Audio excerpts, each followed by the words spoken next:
నమస్కారం. క్యాటస్ devotion channel ఈ video ఇస్తున్నాను. It's related to education and health కూడా. కర్ణాటకలో ఇప్పుడు మొత్తం లెక్క తీస్తే 2,50,000 మంది ఎయిడ్స్ పేషెంట్లు ఉన్నారు. అందులో 2,05,000 మంది మాత్రమే ట్రీట్మెంట్ తీసుకుంటున్నారు. రెట్రోవైరల్ ట్రీట్మెంట్ సమేదో ఉంటుంది. సో ఎయిడ్స్కి చికిత్స లేదు అని అంటూ ఉంటారు, బట్ దాని తగ్గ ట్రీట్మెంట్ అది నడుస్తూ ఉండేది. దానివల్ల రికవరీ అయిన చాలామంది ఉన్నారు. టెస్టులు ఉచితంగానే చేస్తారు, మెడిసిన్ ఉచితంగానే ఇస్తారు. మీ డీటెయిల్స్ కూడా ఎవరికి రివీల్ చేయరు వాళ్ళు. సో ఏదైనా డౌట్ ఉంటే కనుక టెస్ట్ అయితే చేయించుకోండి, ఏం పర్లేదు, ప్రభుత్వ ఆసుపత్రి ఫ్రీగా చేస్తారు. సరే, విషయం ఏంటంటే ఇప్పుడు నేను చెప్పదలుచుకోబోతుంది, 18 నుంచి 25 సంవత్సరాల వయసు ఉన్నటువంటి పిల్లలలో అక్షరాల కర్ణాటకలో 7,000 మంది హెచ్ఐవి పేషెంట్స్ ఉన్నారు. ఎలా? డ్రగ్స్, ఎలా ఇంకా రకరకాల సెక్స్, సంథింగ్ ఎల్స్, ఇంక మీ ఇష్టం. ఎలా చెప్పాలంటే, అనారోగ్యకరమైనటువంటి పద్ధతులు అందామా, అశాస్త్రీయమైన అందామా, అసహజమైన అందామా, ఇంకా వేరే ఏమైనా కానీ తెలిసింది కదా ఎయిడ్స్ ఎలా వచ్చింది ఏంటి అన్నప్పుడు. అసహజ శృంగారం కావచ్చు, అపరిశుభ్ర శృంగారం కావచ్చు, ఈ డ్రగ్స్ కానీ, ఒకరికి వాడింది ఇంకొకరు వాడితం కానీ, రక్తానికి సంబంధించినవి, ఇలా రకరకాలు.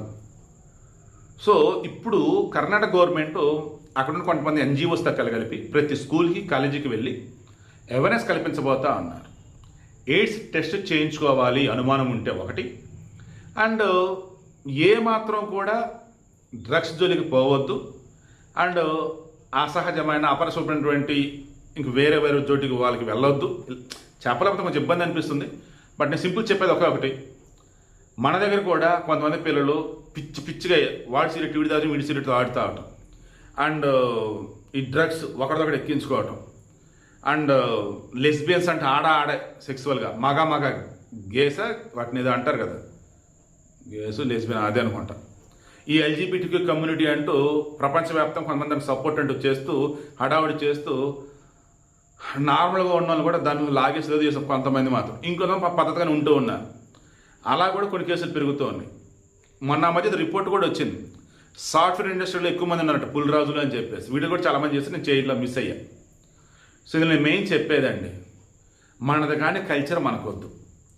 ఆడే మగే. ఈ ట్రాన్స్జెండర్లు హిజ్రాలు అన్నప్పుడు వాళ్ళే పద్ధతిగా, పాపం ఎవరి లైఫ్ వాళ్ళది. దయచేసి ఇకనైనా కొంచెం పద్ధతిగా ఉందాం.